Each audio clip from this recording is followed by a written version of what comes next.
Hi hello guys. അപ്പോൾ കുറേ ദിവസത്തെ കാത്തിരിപ്പിന് ശേഷം നമ്മളൊരു ലോങ് വീഡിയോ എടുത്തിട്ടുണ്ട്. അപ്പോൾ അതെല്ലാം എഡിറ്റ് ചെയ്ത് അപ്ലോഡ് ചെയ്യാമെന്ന് വിചാരിച്ചു.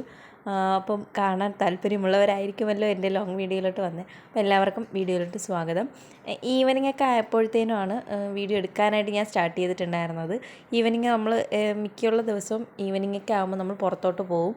അപ്പോൾ അതിന് വേണ്ടിയിട്ട് റെഡിയായി നിന്നപ്പോഴത്തേനും മോനയുടെ കയ്യിലാണെങ്കിൽ മൊത്തം സ്കെച്ച് പെൻസ് വെച്ച് അവൾ വരച്ചിട്ട് കൈ മൊത്തം കൊളമായിട്ടിരിക്കുകയായിരുന്നു. അപ്പം എണ്ണത് ക്ലീൻ ചെയ്തുകൊണ്ടിരിക്കുകയായിരുന്നു. ഞാനാണെങ്കിൽ വേറെ പണിയൊന്നും ഇല്ലാത്തതുകൊണ്ട് ഒരു ചോക്ലേറ്റ് എടുത്ത് പുറത്തോട്ട് വന്നിരുന്നു. ഞാൻ അവിടെ നിന്ന് കഴിഞ്ഞാൽ പിന്നെ അത് കളിച്ച് സമയം ഒരുപാട് വേസ്റ്റായി പോകും. അതുകൊണ്ട് ഞാൻ പുറത്ത് വന്നിരുന്നപ്പോൾ ഈ പൂച്ചക്കൊട്ട എൻ്റെ അടുത്ത് വന്നിരുന്നു. ഇത് നമ്മുടെ വീട്ടിൽ വളർത്തുന്ന പൂച്ചയല്ല, ഇത് പുറത്തുള്ളതാണ്. അതെങ്ങനെയോ ഇവിടെ വന്ന് പെട്ട് പിന്നെ നമ്മളെ കൂടെ ഇങ്ങനെ കളിച്ചുകൊണ്ടൊക്കെ നടക്കുക എങ്ങനെയാണ്. അത് കൈയെല്ലാം ക്ലീൻ ചെയ്തതിന് ശേഷം നമ്മളെല്ലാവരും കൂടെ നേരെ റെസ്റ്റോറൻറ്റിലോട്ട് പോകാമെന്ന് വിചാരിച്ച് ഇറങ്ങിയപ്പോഴത്തേനും വണ്ടിയിൽ എന്തോ അഴുക്ക് പറ്റിയെന്ന് പറഞ്ഞാൽ തുടച്ചുകൊണ്ടിരിക്കുകയാണ്. അതെല്ലാം തുടച്ച് കഴിഞ്ഞിട്ടാണ് നമ്മൾ നേരെ റെസ്റ്റോറൻറ്റിലോട്ട് പോയിട്ടുണ്ടായിരുന്നത്. അവിടെ പോയി നമ്മൾ കുറേ നേരം ഈ മെനു കാർഡ് അങ്ങോട്ടും ഇങ്ങോട്ടും തിരിച്ച് നോക്കിയിട്ടും നമുക്ക് എന്താണ് വാങ്ങേണ്ടതെന്നൊരു ഐഡിയ ഇല്ല. പിന്നെ സ്ഥിരം വാങ്ങുന്നത് തന്നെ നമ്മൾ മേടിച്ച് ഫ്രഞ്ച് ഫ്രൈസാണ് മേടിച്ചത്. നമ്മൾ ലൈറ്റായിട്ട് എന്തെങ്കിലും കഴിക്കാൻ വേണ്ടിയിട്ടാണ് പോയത്. മോനാണെങ്കിൽ ഒരു ലൈം ജ്യൂസ് ചോദിച്ച് അത് വാങ്ങി കൊടുത്തു. പിന്നെ അത് കഴിഞ്ഞ് ഒരു നമ്മൾ വാട്ടർമെലൻ്റെ ഒരു ജ്യൂസ് വാങ്ങിയിട്ടുണ്ടായിരുന്നു. അത് കണ്ടപ്പോൾ പിന്നെ അത് വേണമെന്നായി. അങ്ങനെ അത് വാങ്ങിച്ച് പിന്നെ ഞങ്ങൾക്ക് പിന്നെ എന്തെങ്കിലും കഴിക്കാൻ തോന്നിയിട്ടാണ് ഇത് വാങ്ങിച്ചത്. ഇത് കഴിച്ചിട്ട് നേരെ നമ്മൾ വീട്ടിലോട്ട് പോയി. പിന്നീട് നെക്സ്റ്റ് ഡേ മോർണിംഗ് ആണിത്. എല്ലാവർക്കും ഗുഡ് മോർണിംഗ്. രാവിലെ എണീറ്റപ്പോഴത്തേനും വീഡിയോ എടുക്കാമെന്ന് ഉള്ള പ്ലാനിംഗ് ഒന്നും ഇല്ലായിരുന്നു. രാത്രി എടുത്ത വീഡിയോ ഞാൻ എഡിറ്റ് ചെയ്ത് വന്നപ്പോഴത്തേനും ഒരു 1-2 മിനിറ്റ് മാത്രമേ ഉള്ളൂ. അപ്പോൾ അത്രയാകുമ്പോൾ ഷോർട്സിൽ നമുക്ക് അപ്ലോഡ് ചെയ്യാൻ പറ്റും. അതുകൊണ്ട് ലോങ് വീഡിയോ ആയിട്ട് ഇടാൻ വേണ്ടിയിട്ട് ഒരു ചെറിയൊരു ലോങ് വീഡിയോ കൂടെ എടുക്കാം, മോർണിംഗ് റൊട്ടീൻ പോലെ എന്തെങ്കിലും എടുക്കാമെന്ന് വിചാരിച്ചു.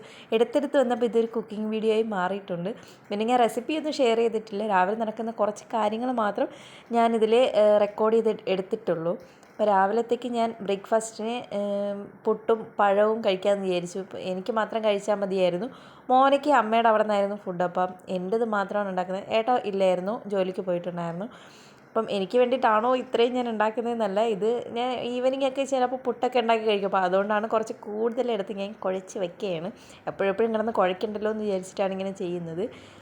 പിന്നെ ഇതെനിക്ക് കഴിക്കാൻ പറ്റിയിട്ടുണ്ടായിരുന്നില്ല. കാരണം മോനെയാണെങ്കിൽ അവൾ അമ്മമ്മയുടെ വീട്ടിൽ നിന്ന് കഴിച്ച തന്ന ഫുഡ് മൊത്തം കഴിച്ചിട്ടില്ലായിരുന്നു. ഒരു ദോശ ബാലൻസ് ഉണ്ടായിരുന്നു. അപ്പോൾ അത് ഞാൻ കഴിച്ചു.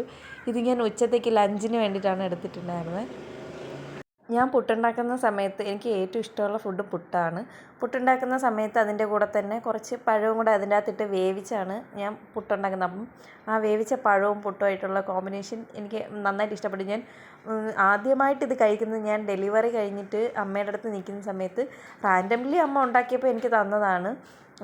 ഞാൻ അതിന് മുന്നേ കഴിച്ചിട്ടൊന്നുമില്ല. അന്ന് കഴിച്ചപ്പോഴത്തേനും പ്രത്യേക ഒരു ടേസ്റ്റ് തോന്നി. അത് കഴിഞ്ഞിട്ട് ഞാൻ വീട്ടിൽ വന്നതിന് ശേഷം ഒരു ദിവസം ഉണ്ടാക്കി കഴിച്ചു. അപ്പോഴും എനിക്ക് കുറച്ചധികം ഒരു ഇഷ്ടം തോന്നിയിട്ടാണ് അങ്ങനെ ഞാൻ പിന്നീട് ഉണ്ടാക്കാൻ തുടങ്ങി. പിന്നെ പഴം എപ്പോഴൊക്കെ ഉണ്ടോ അപ്പോഴൊക്കെ ഞാൻ ഇങ്ങനെ പുട്ടുണ്ടാക്കി കഴിക്കുമായിരുന്നു. അതൊരു പ്രത്യേക ടേസ്റ്റാണ്. അങ്ങനെ ആരെങ്കിലും കഴിച്ചിട്ടില്ല എന്നുണ്ടെങ്കിൽ അങ്ങനെ ഉണ്ടാക്കി കഴിച്ച് നോക്കൂ. ഭയങ്കര നമുക്ക് ഇഷ്ടപ്പെടും. അരിപ്പുട്ടാണെങ്കിൽ കുറച്ചും കൂടെ ടേസ്റ്റ് ആയിരിക്കും. ഞാൻ ഉണ്ടാക്കിയത് ഗോതമ്പ് പുട്ടായിരുന്നു. ഇതും കുഴപ്പമില്ല, എനിക്ക് ഇഷ്ടമാണ്. പിന്നെ അതെല്ലാം കഴിഞ്ഞ് കഞ്ഞി വെക്കാനുള്ള പരിപാടിയായിരുന്നു. ഇപ്പോൾ ഈ അടുപ്പിൽ തന്നെ അതൊക്കെ അങ്ങ് ചെയ്ത് കഴിഞ്ഞ് കഴിഞ്ഞാൽ പിന്നെ നമ്മൾ അതിന് വേണ്ടി ടെൻഷൻ അടിക്കണ്ട. ബ്രേക്ക്ഫാസ്റ്റായി കുറച്ച് കഴിയുമ്പോൾ തന്നെ ചോറായിക്കോളും. ഈ വിറകടുപ്പിൽ വയ്ക്കുന്നതുകൊണ്ട് ഞാൻ അത്ര നല്ല കുട്ടിയാണ്, പ്രകൃതിയോട് ഇണങ്ങിച്ചേർന്ന് ജീവിക്കുന്ന ആളാണെന്നൊന്നും വിചാരിക്കേണ്ട. കുറച്ച് വിറകുകൾ 2 വർഷമായിട്ട് ഇങ്ങനെ എൻ്റെ കയ്യിൽ സൂക്ഷിച്ച് ഞാൻ വെച്ചിട്ടുണ്ട്. അപ്പോൾ അതൊക്കെ തീർക്കാൻ വേണ്ടിയിട്ടാണ് വിറകടുപ്പിൽ ഞാൻ ഫുഡ് ഉണ്ടാക്കിക്കൊണ്ടിരിക്കുന്നത്. അല്ലാതെ ഇതിൽ വേറെ ഒന്നും ഇല്ല. അതുപോലെ തന്നെയാണ് ഈ പടവലവും. ഏതിനാണ് ഇരിക്കുന്നതെന്ന് അറിയാതെ കുറേ ദിവസമായിട്ട് എൻ്റെ ഫ്രിഡ്ജിൻ്റെ അകത്ത് ഇങ്ങനെ ഇരിക്കുകയാണ്. അപ്പോൾ അതെടുത്ത് നിന്ന് എന്തെങ്കിലും ഉണ്ടാക്കാമെന്ന് വിചാരിച്ചപ്പം ഇടയ്ക്ക് എൻ്റെ ഫ്രണ്ട് വിളിച്ച സമയത്ത് പടവലങ്ങ വെച്ചിട്ട് അവൾ തീയലുണ്ടാക്കി എന്നൊക്കെ എൻ്റെ അടുത്ത് പറഞ്ഞിട്ടുണ്ടായിരുന്നു. അപ്പം ഞാൻ ഇന്നേ വരെ അത് പരീക്ഷിച്ചിട്ടില്ല. ഇന്ന് എന്തായാലും അത് പരീക്ഷിച്ച് നോക്കി, നല്ല ടേസ്റ്റ് ഉണ്ടായിരുന്നു. അപ്പോൾ റെസിപ്പി പറഞ്ഞു തന്ന എൻ്റെ ബെസ്റ്റ് ഫ്രണ്ടിന് താങ്ക് യു. പിന്നെ ഇന്നത്തെ വീഡിയോ ഇത്രയൊക്കെ ഞാൻ എടുത്തിട്ടുള്ളൂ. ഇഷ്ടപ്പെട്ട ഒരു വീഡിയോ ഒന്ന് ലൈക്ക് ചെയ്യുക, സപ്പോർട്ട് ചെയ്യുക.